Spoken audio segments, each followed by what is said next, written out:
Whoa, we're back! Hey, ladies and gentlemen, welcome back to Voices in My Head, episode 32. This is the first episode we've done in like a year almost, or about that. The last one we did was with Karen Commons, and then Basil got really busy and forgot to do any more for a while. And then we reminded him for this one. So welcome to our show once again, Voices in My Head, episode 32 with Dawn Harvey. Yay! Oh, and there's a haunting in this one. You'll have to wait and find it. Howdy, folks, and welcome back to another episode of Voices in My Head. Today we have audiobook narrator and audiobook coach, Dawn Harvey. And she is an awesome lady. I've met her at a couple of APAC events that I've been at, and she's just a fun lady. That's all I can say about her at this point. And now we're going to talk about more points. So, Dawn, how's it going? Going all right, eh? How's it going for you? If you didn't notice, Dawn is from Canada. That's my Bob and Doug McKenzie impersonation. You know, but I don't really talk like that. That's funny that you mentioned that. That was one of my favorite movies when I was a kid, when I was a teenager. Back in high school, that came out. And me and my buddy actually dressed as Bob and Doug McKenzie for a costume day at our high school during our senior year. And yeah. So you had toques on. We had toques, we had the coats, we had all that stuff, eh? Did you have a 2-4? We had a twofer. And some back bacon. A back bacon, that's right.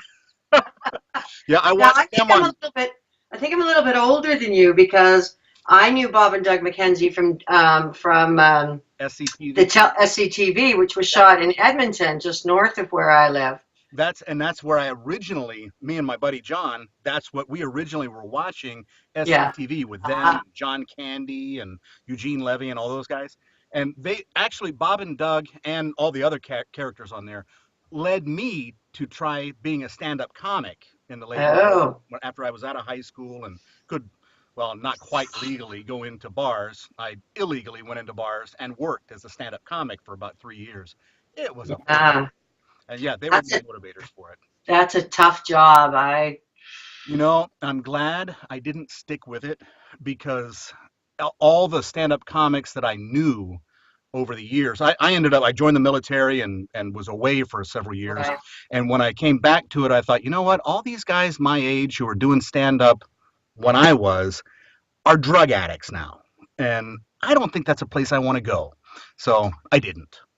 Well, I know Johnny Heller was a stand-up comic for a bit, and he said he had to quit because the people, back in the green room, everybody was just so depressed he couldn't hang with them anymore. It was just too hard on him. Exactly. Yeah. It is a hard life. Most of those guys are making fun of themselves because they're miserable. So yeah, it's all that pain coming out in humor for those of us who are pretending we don't have that pain. We're just laughing at the humor. Lucky it's you. That's right. But in audiobook narration, we don't quite have that same issue as much, I don't think. Everybody seems to be because your face is schizophrenic. Is that what you're? No, never mind. Yeah, Sorry. Well, we are all the people in the books, so exactly all the voices in your head. That's why this podcast is named that, Voices in My Head. I figured that out right away. You a smart one. You are. Yeah. So, how did you get into audiobook narration? Well, I live in Canada, as we've already discussed. So, had I not lived in Canada, I think that by the time I was, 13 or 14, I would have figured out this is the career for me. But it wasn't a career for me because you had to live in New York or LA to do audiobooks in Chicago or some other obscure places. But and so not being an American citizen, that meant a whole whack of hoops to have to jump through in order to do it. So I didn't even consider it. But I've been acting and singing and performing basically my life, from the time I was born, pretty much. Mm-hmm. Started talking, I think, at a month old. No, maybe not a month, but. And so, I had always been a performer. But then I figured I'd always be an actress. But then I got into high school and I really liked the law. So then I couldn't decide between being an actress or a lawyer. So at the end of the day, I bopped back and forth until eventually I was both. But I got into voice acting because I had really, really bad trouble with my knees. And I had to have dual knee replacements at a very young age. And I started freaking out because as a performer, you know, it's not something you do, it's something you are. And I thought, well, how can I act if I can't walk? And then I, you know, one day had an epiphany. Oh my God, I could be a voice actor, and I could sit in my wheelchair in the booth and do that. So that led me into voice acting. And then over a period of time, you know, it got me to audiobooks. Oh, wow. And I've been listening to them with my kids and stuff. And again, just doing them didn't occur to me still, because I still had to wait for there to be home studios. Right. Then I could do it. Right, and that didn't come about until less than 10 years ago or so, or right around that time. Time goes pretty fast, Basil. It's been a little longer, but that's okay. Okay. Well, I got into it later then. How's that? Yeah, I mean, I think really probably 10 to 15 years ago was when it really started happening, right? Yeah, 15. Dang, I'm old. I know. Fast. I mean, if you think about when ACX started, then we're only talking 7 or 8 years, but you know, ACX was just a further step. We'd already started down that path. Right. That's true. Yeah. The home studio thing was actually right around just after 2000, somewhere around the millennium. Well, yeah, because when I started studying voice, we were already at home studios. So, you know, sometime between 2000 and 2005 would be when I took my acting work to the voiceover booth. And yeah, so it's been 15 years, Basil, probably. Yeah, it goes by so fast. And I can tell by the gray sideburns that I'm not 25 anymore. Well, the gray sideburns, and I'm about to get a double knee replacement myself. Oh, do it. So worth it. I can't wait. Yeah. So. Yeah. I got really fortunate in that they only had to do partial replacements on both knees, which is something they apparently did a lot in Europe, but not so much in Canada. And that just makes for a quicker recovery. And if they do have to do it again, it's not as drastic as having to have done both sides of both knees. Right. So, yeah. Well, I'm down to a point. I got no cartilage left. Thank you, United States Marine Corps. And see, I don't have an excuse for mine. So I say, I mean, the story I tell everybody is it was too much time spent practicing with the Calgary Stampeder football team. There you go. I have no other excuse. That's it. I mean, probably it's because I fell down all the time, but we don't want to spread that. That doesn't sound as good. Yeah, well, you got to come up with a good story, a good narration for your life. Yeah, like you never fall in the bathtub when you break something. There's always some other better story. You fell in the bathtub because the terrorists were coming up the stairs and you're trying to get your gun. The Stampeder football players chased you. Absolutely. Well, it's fantasy life. And that's pretty much what we live. We live the stories that we're in. And we get to play all those parts and those characters. What do you remember most about your first audiobook experience? Oh, I tell my students not to do what I did. Because my first audiobook was 11 or 12 hours, and it was a science fiction with, I always exaggerate the number of characters, but I think it was at least 40 or 50 anyway. I keep saying it was 90, but I don't think it really was 90. But they represented something like 18 different alien species. Oh, wow. And multiple characters within each species. And the author, who I am now good friends with, so I am allowed to take her name in vain, had invented this entire had invented a bunch of words that don't exist in the real world, so I had to figure out how to pronounce them, all the names of the characters. So there's just a ton of work that went into the prep. And I'm always heavy on the prep side anyway, but, for a first time doing an audiobook, I tell my students, try something 2-3 hours.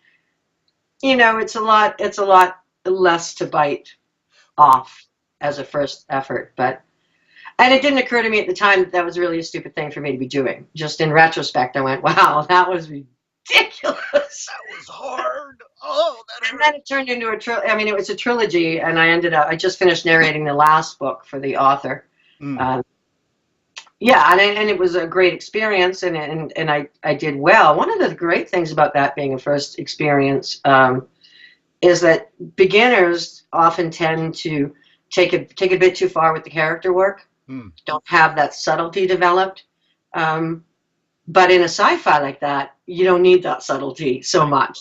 Right. So yeah, I think it's a lot more forgiving than if I'd been doing some dramatic fiction Right. 12-hour thing. I would probably be putting that under a pseudonym about now. That's right. And do you do any work under a pseudonym?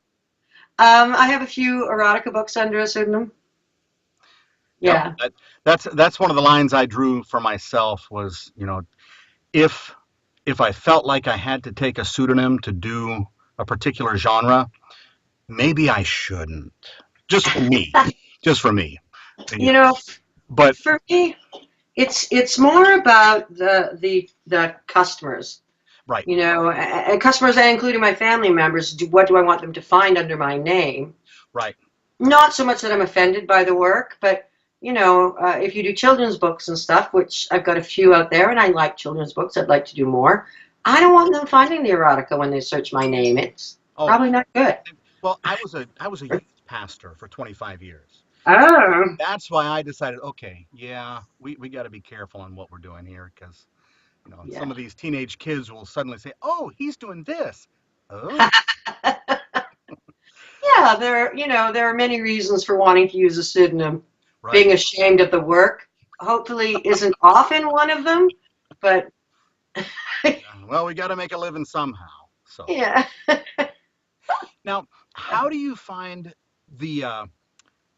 it is to get what's the word I'm looking for here? You live in Canada. You live in the middle live in Canada. Alberta. And Well, it's not really the middle. I'm working on west, but I'm right above Montana. Yeah. Alaska, it might seem like the middle. Yeah, because we're all the way on the edge of the world up here in Alaska. Right. So, Yeah. But how do you find it? How well does it work for you doing the audiobook narration from where you're at? I mean, earlier you mentioned, in the old days you had to be in LA or New York or Lansing, Michigan, where Brilliance is, and that's pretty much it. And for yourself, living where you do, how well does it work for you to be able to get jobs, get work, get out there and make yourself visible? Well, I mean, my timing was good because I got in before ACX. So, the whole I've done 40 books on ACX, major publishers don't care thing, I never had to go there because I started my work working with major publishers. And so being that I could work from a home studio, it didn't matter that I was in Canada working with those people. Right. They didn't care, right? They contract with me. I fill out a different kind of tax form so they don't have to take deductions, and I, just work for them just like any other remote narrator. So if we're starting to enter now, well, again, now I'd be okay because now ACX is available in Canada. Right. But that's just since last June. Yeah, I was going to say that just recently happened. Yes, that's right. Now, I mean, I was on ACX when I wasn't allowed to be, but because I signed up using my admin assistant's address, he lived in Montana. But that I ran into a problem pretty quickly when it turned out they couldn't pay me. So I thought, well, if you can't pay me, I probably won't do any more books for you. Right? That's a good point to consider. Yeah, I have now been paid for whatever books were back there. But so I didn't use it for quite, a long time. But I did take advantage of Mike Venditti's. I wasn't listening to a book when I first started with Mike. I think it's just books by Mike Venditti. Yeah, something like that. The public domain work. Yeah. So I did some of that as well. But most of my work has been for major publishers. Oh, that's pretty good. Yeah. That was one of the hardest things that I found with myself being even farther remote is, just getting your name out to the major publishers. Once I hit it with Audible, that was great. And then I got a ton of books through Audible corporate. But it was really difficult to get out there and get my name discovered by some of the other major publishers out there. Yeah, well, and it's still marketing, and one of the things I stress in the class, I teach a level 1 weekend workshop, and then I teach some level 2, kind of call them voice gems, 3 hours, 6 or 7 narrators just working little bits of scripts. But in my weekend workshop, I put major focus on the fact that we're running a small business. Right. And you need to be out there marketing, and you have to have good marketing materials, and you have to be in contact with your clients. And I mean, the good thing about this business is also the bad thing about this business. If you don't keep contacting the publishers, they're very quick to forget about you, Right. because they're inundated daily with people. And even if you're good friends, your name is way back in their mind if you're not keeping on top of it. Right. So you can stop the influx quite easily by just becoming a hermit, and then start it up again by making those contacts, right? Constant emails, constant Yeah. calls, whatever, not irritatingly constant, of course. No, But I think we're pretty clear. Most people like 6 to 8 weeks is kind of right. the spot most people are interested in, and I think we've beaten that one to death until they change their minds. But for now, I think we've got that figured out. Yeah, but so that's as much of the job as anything else. Is the constant. Right. Until I'm sure Scott Brick probably doesn't have to do it anymore, and Johnny Heller probably doesn't. Oh, but yeah. People like Peter Burkrot, who's got a gazillion great books out there, sometimes has dry periods. Everybody does. So. Yeah. And that's the thing with this business. No matter how good you are, even when you reach the top. I mean, if Scott or Simon or Johnny was to just kind of back off and take a 6-month break, they'd have to work to get back in. Yeah, they wouldn't have to work as hard as somebody else might have to. Yeah, but they would have to be back.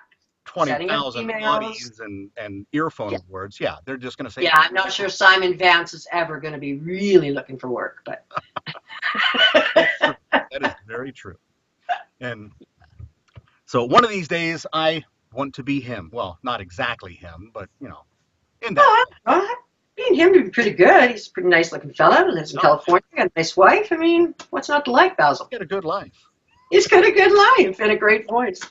What's that saying? It's good to be king. Yes. Oh, I just can't wait. But I had another thought that I was gonna. Yeah, I can't remember what it was, because I don't think I actually answered the question you asked. I don't even remember the question I asked now.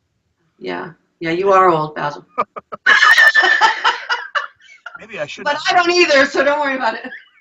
Maybe I shouldn't have had that many gin and tonics before this thing. Oh. No. This is not the audiobook speakeasy. No drinking here. So, in the work that you do you have a favorite genre? No. I know that we have to let our casting directors know where to put us. Right. And so you kind of want to pigeonhole yourself, but one of my problems is that I'm interested in freaking everything.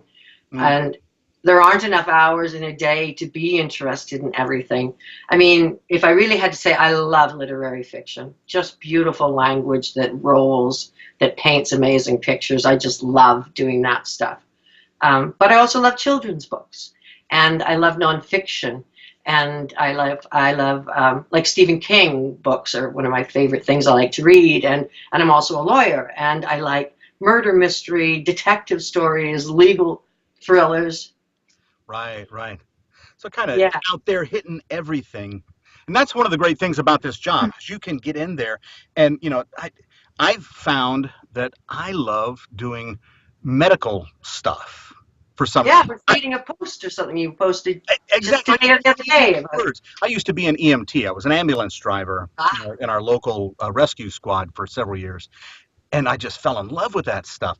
And when I started narrating, I never even considered a medical thriller as something that I would want to read. But then when I read it, I was like, oh yeah, I know exactly what they're talking about. Oh yeah, I've seen blood do that before.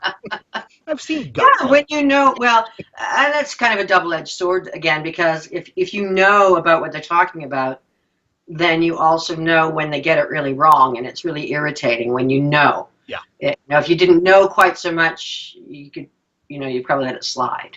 Yeah, and that's Yeah. that's one of the things that gets me because I also enjoy doing military thrillers, and Mm, that's one of the things, as you can see from the shirt there, the Marine Corps emblem thing, that I find that all the time. It was like, yeah, of course. this guy was never there because nobody says that, and Yeah. so you Well, gotta watch that. And then on the other hand, there are other guys and gals that write that hit it right on the mark, and it's like, yes. but you've done that research, right? Like, this sci-fi writer that I worked with. Now, she's a brilliant woman and she's a scientist as well as being a writer, and she Mm, teaches writing. But she did a lot of research. Not all those words and things were made up. They exist in this world, not in my universe, right, not in the universe I'd lived in up to that point. right, But, she knows so many things. And I think, the writer who's writing about that, having not lived it, probably needed to do more research. yeah, yeah, and that's Yeah. all it usually turns out to be. And when Yeah. you do hit it right, man, it's so good, and you can tell when the person is when you're reading the story, you can really feel like, oh, this person connected perfectly with that world, and so Right. And yeah, I guess you go back to write what you know is yeah, easier because you yeah, wouldn't have to do all that research to get it right. right, right. Right. But if you do the research, you can Yeah. make just about anything work. Speaking of Yeah. research, how do And, you prep your audiobooks? oh my goodness. Well, again, we go back to that very first book, and I had this really complicated character scenario to deal with. I'm a very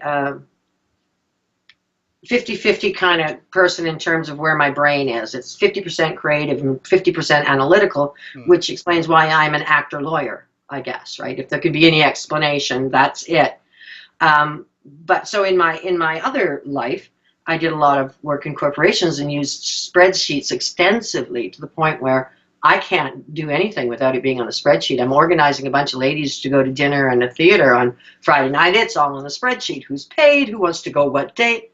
So I immediately went to that for doing the character work. And over the course of the books that I've done, the spreadsheet has evolved. So now it's a six tab Hmm. spreadsheet that has, and I go through this with my students in the class, some of whom are spreadsheet friendly and some of whom are like deer in headlights. But the consensus is pretty clear that, at the end of the day, when I'm done that spreadsheet, everything I ever need to know about that book is in that one place, and I can just go there to find everything. So I have my characters all in there. I have all the information I need to know, that I find out about them through the book is on a one tab, which I will then go further, and I'll go use a lot of my acting tools to on a character by character basis determine, what's their status, what's their class, what's their background, do they have any speech impediments, what's their relationship to other people, all of that kind of stuff.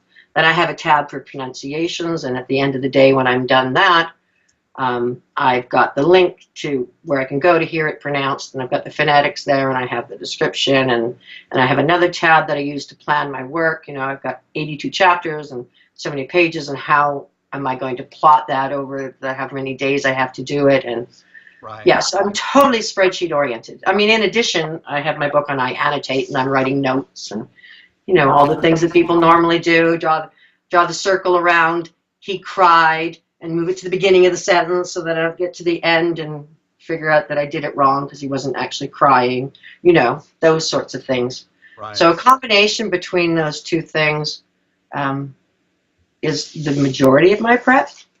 Hmm. But I go a little further. You go a little further?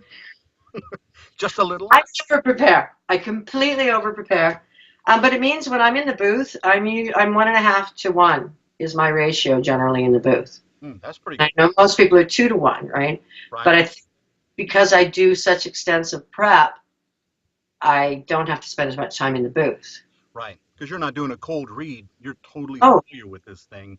yeah, I haven't got it memorized or anything, but I actually have my characters down to along with all the stuff on the spreadsheet, I've got little picture cards of them with, the representative character. If Okay. say this character is just John Wayne in my head is the character, I would have a picture of John Wayne, and then below that, I have them laminated because I can reuse all my recurring. Lou Grant is in most of my books, for example. He's usually a minor character because I can only pull that voice off for so long. But then, stick right on there, I'll take a little label and I'll put what the character's name is and sort of, some of the key things that clue me into his character. So that as I'm working in the booth, I can just, when I need to go to that character, I just quickly look at his picture. It's all refreshed in my mind. That's a good way to do it. Get that. It works for me. It gives me the visual. Yeah. Yeah, because quite often you're going from one character to another character to another character, and you can make it a huge editing exercise by taking lots of time between the sentences, and then you've got all these gaps that don't belong. Or you can develop some method of getting from one character to the next on a dime, and that works for me. So good, very good. I mean, I also will do an audio clip of each of their voices as I first voiced them. Then I do an audio clip because sometimes I need to go back and re-listen, and especially if I have 2 or 3 characters who are close to the same. Oh yeah, that makes a big difference. If you prep right, it all works out. And that's after you've done all the prep to figure out what the accent is like in the first place, right? Exactly. I mean, that's a big thing up front as well. Yeah, but this job is, I don't think you can find very many jobs that are as varied or interesting as this, Oh yeah. I have this insatiable need to learn, and this is a perfect career for that especially because I like doing nonfiction as well. But every book you get, you're learning stuff, whether it's fiction or nonfiction. But you're always learning. Narrators, nonfiction audiobook narrators should automatically be given a master's degree in whatever they're reading. Because you learn, like you said, you learn so much stuff. You do. And you look at someone like Sean Pratt, who's narrated like 800 audiobooks, and they're not all nonfiction, but they're probably 600 of them nonfiction. The vast majority of his is. The stuff in his head, like he must be like Renaissance man. Oh, yeah. Well, and he is a carpenter too, so jeepers. He's like a walking MacGyver. He's yeah, but audiobook narrators are really cool people to hang out with as a result because they know so much about so many things. You have so many interesting conversations. Oh yeah, sometimes you get to read opposing sides of the same topic. Yes. And it's like, oh yeah, now I understand both sides of this. Okay. So it's really good stuff. So yeah. What would you say has been the most difficult book that you did? Oh God, that's not even a contest. This book called A Book of Migrations, and it was said to be an Irish travel journal. But it wasn't really an Irish travel journal. It was, the woman who wrote it basically walked through Ireland and wrote about kind of the history of the places she was at. So it was a real interesting expose in the Irish history and talked about the gypsies and all the various things. But it was full of Gaelic words that are not in use anymore. So it's like it's not hard enough that they're Gaelic to begin with. I couldn't find anyone who knew how to pronounce these words, and I was in touch with various Irish people who spoke Gaelic, never heard of them, gave me their best guesses. Wow. I actually contacted the author who only knew how to write them. She never actually said them. No, she didn't know. So, I got a review saying they should hire someone who knows how to speak Gaelic. And I said, you find someone who knew how to speak that Gaelic, and I think I agree they should have hired him. It was a nightmare. The person wrote a review as one of the 100,000 people in the world that speak that language. I'm sure they don't. I don't know, but I just thought on some TV show. If you can find someone who can speak them words, all the power to you, because damn, I looked. Yeah. Interesting. That is really interesting. Yeah. Yeah. Go ahead. Yeah. it was tough because it was a good book. I really enjoyed the book. And I wanted to do honor to the language that was in it, and I did the best I could. And I don't know, so you can't trust those reviews, but I'm sure that there were words that were not right. There's no doubt. There's no way that you can, if there's not a sample out there, it's impossible, especially in Gaelic. The Gaelic and Welsh, there's like too many extra letters. Especially in Gaelic. The Gaelic and Welsh, there's like Gaelic. The Gaelic and Welsh. Gaelic. The Gaelic and Welsh. Missing thing. What? How does that? A does not make that sound. I have a funny story about those weird letters. Well, it's a stage play now, but originally it was a book, The Curious Incident of the Dog in the Night Time. And there's a character, a woman in there named Siobhan. But I'd never seen it spelt before. And it is spelt Siobhan. Yep. Yeah. So I read that story to my son, because I read it to myself, thought it was great. I got to share this with my son. And we called her Sabobin for the entire book. Well, then I'll just go on with my thought, which was just a continuation of dialect, is that here in Canada, we are very conversant in both British accents and American accents, and we don't care. Whether you say process or process, we don't care. It means it doesn't matter to us at all. But most of my work as a film actress and as an audiobook actress is for American productions. And so I have trained myself to speak with an American accent, and I talk to all my students, of course, about acquiring that. Speaking of sound, how do you deal with accents? Do you enjoy them? Do you find them? I love accents. Scary? I love playing with them. Oh, yeah. Good. Yeah, I do. Good. What's your favorite accent to do? Your favorite non-Canadian, non-North American accent? I don't know. I just fall into them all the time. Just sometimes when you say something, it just sounds like you should be saying it with this other accent. I know my least favorite is Spanish, because I just somehow can't really seem to get it in my head. And I'm now trying to learn Spanish. And I'm thinking, okay, once I really know Spanish, surely to goodness I'll be able to do the accent easier. I might just have a mental block. But I had an interesting thing, when I was in Nicaragua for 3 weeks in January, one of the main points of the trip was to study Spanish. And I had this interesting thought that if I got fluent in Spanish, I could narrate Spanish audiobooks. But if I narrated Spanish fiction, I could have to be speaking Spanish with, for example, a German accent. So it would be an English person who's acquired Spanish and learned the accent and now has to do it as a German person, as a Dutch person, I thought, no. That's too much brain craziness, that right? would be very difficult. I got a funny story about that kind of scenario. My wife is Korean, and her aunt also is married to an American guy. And she came to America, and she married him in like 1970, 71. And they moved, her husband is from Alabama.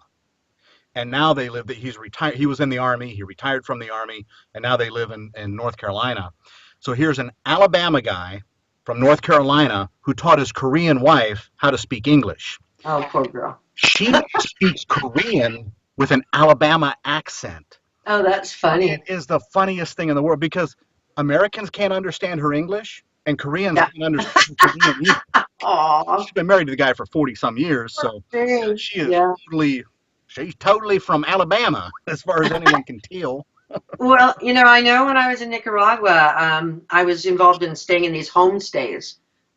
So there were people at these homestays, always like at least 4 or 5 other people, and they were from all over the planet. And some of them were nursing, doing nursing, and some doctoring, and some teaching, and stuff. And so I got to hear Spanish spoken with all these different accents, and I could tell that the speaker was German, for example.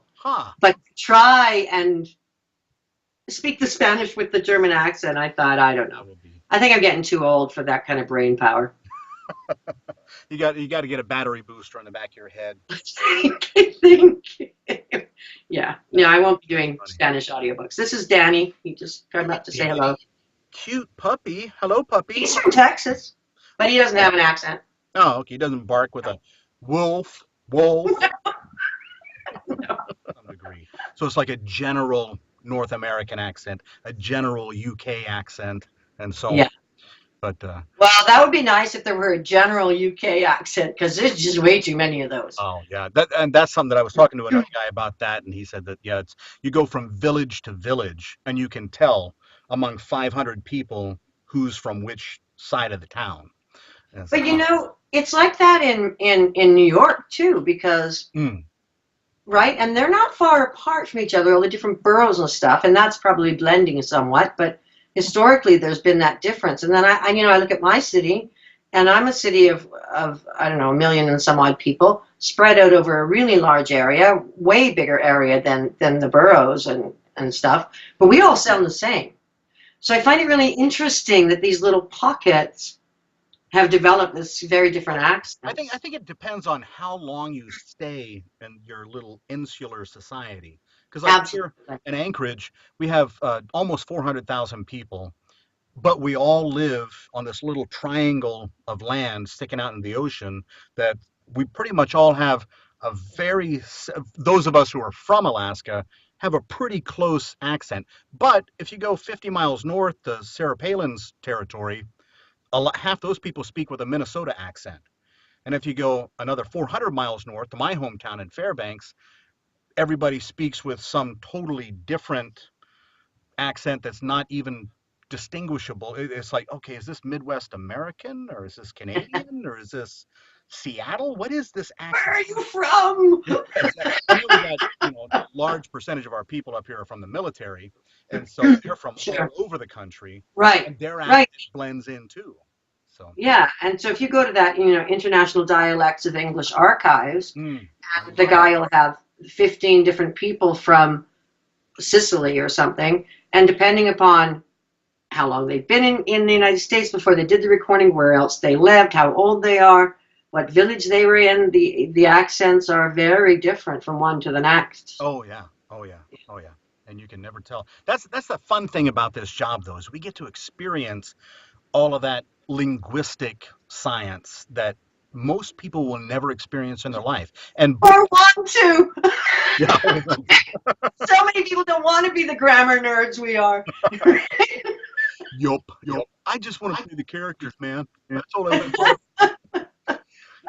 So Yeah.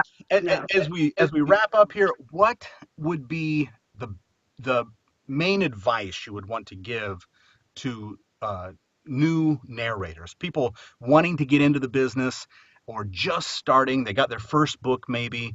What advice would you give them? Well, my advice always is don't be in a hurry. You have all the time in the world. So, if it takes you a couple of years of studying before you're comfortable to go out and get a book, do it. This isn't, I guess one of the things that really bothers me is people are like, oh, well, I have a great voice and I always like to read out loud in school, so I would like to narrate audiobooks, and how do I get one? Right. Okay, well, no, because this is acting first and foremost. Right. And there's a lot of skills you need to acquire before you start doing an audiobook. Acting being one of them, but how do you prep? What's the style? How do you use the mic? You need to get your booth in order. What about the business end of things? There's so many pieces. What software are you going to use? And can you do the editing? Are you going to send it out? But there's so many pieces to producing an audiobook, which, I'm assuming this new person just wants to jump into ACX and start going, because they're not jumping into a major publisher and starting going. They don't even have a demo, right? There are so many pieces to do a good job that you're not doing yourself a service by rushing in quickly when you're not ready, and you're certainly not doing the author a service. Right. So take your time and do it right, and study. There's a lot of free resources out there on the internet. If you don't have a lot of money, that's not a reason not to study.